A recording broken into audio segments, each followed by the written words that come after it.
കുമളി മംഗളാദേവി കണ്ണകി ക്ഷേത്രത്തിലെ ചിത്രപൗർണമി ഉത്സവം മെയ് 12-ന്. വനത്തിനുള്ളിലെ ഈ ക്ഷേത്രത്തിലേക്ക് ചിത്രപൗർണമി ദിവസം മാത്രമാണ് ഭക്തരെ കടത്തിവിടുക. പരിസ്ഥിതി സൗഹൃദമായി ഭക്തരുടെ സുരക്ഷയ്ക്കും ക്ഷേത്രത്തിന്റെ സംരക്ഷണത്തിനും മുൻതൂക്കം നൽകി ക്ഷേത്ര ദർശനത്തിനുള്ള സംവിധാനങ്ങൾ ഒരുക്കാൻ ഇടുക്കി, തേനി കളക്ടർമാരുടെയും ജില്ലാ പോലീസ് മേധാവിമാരുടെയും നേതൃത്വത്തിൽ 2 സംസ്ഥാനങ്ങളിലെയും ഉദ്യോഗസ്ഥരുടെ യോഗം ചേർന്ന് തീരുമാനമെടുത്തിരുന്നു. കേരള തമിഴ്നാട് അതിർത്തിയിൽ കുമളിയിൽ നിന്നും 16 കിലോമീറ്റർ അകലെ പെരിയാർ കടുവ സങ്കേതത്തിനുള്ളിലാണ് മംഗളാദേവി ക്ഷേത്രം. ഇരു സംസ്ഥാനങ്ങളിലെയും റവന്യൂ, വനം, പോലീസ് വകുപ്പുകളുടെ മേൽനോട്ടത്തിൽ കർശന സുരക്ഷയിലാണ് ഉത്സവം നടക്കുന്നത്. ചിത്രപൗർണമി ദിവസം രാവിലെ 6 മണി മുതൽ ഭക്തർക്കായി കുമളിയിൽ നിന്നും ജീപ്പുകൾ സർവീസ് നടത്തും. വഴിയിൽ 13 പോയിന്റുകളിൽ കുടിവെള്ളം ഒരുക്കും. 18,000 മുതൽ 20,000 വരെ ഭക്തരെയാണ് ഇത്തവണ പ്രതീക്ഷിക്കുന്നത്. ഡ്രോൺ ഉപയോഗിക്കാൻ അനുവദിക്കില്ല.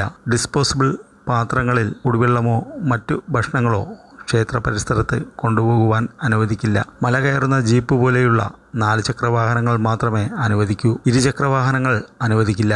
മദ്യം, സസ്യേതര ഭക്ഷണം എന്നിവയും അനുവദിക്കില്ല. കേരളത്തിനും തമിഴ്നാടിനും 3 വീതം പൊങ്കാലകൾ മാത്രമാണ് അനുവദിച്ചിട്ടുള്ളത്. RTO നിഷ്കർഷിക്കുന്ന തുക മാത്രമേ ഈടാക്കൂവെന്ന് നിർദ്ദേശം നൽകിയിട്ടുണ്ട്. വൈകിട്ട് 5:30 ശേഷം ക്ഷേത്ര പരിസരത്ത് ആരെയും തുടരാൻ അനുവദിക്കില്ല. അതിനു മുൻപ് പൂജാരി ഉൾപ്പെടെ എല്ലാവരും തിരികെ മലയിറങ്ങണം.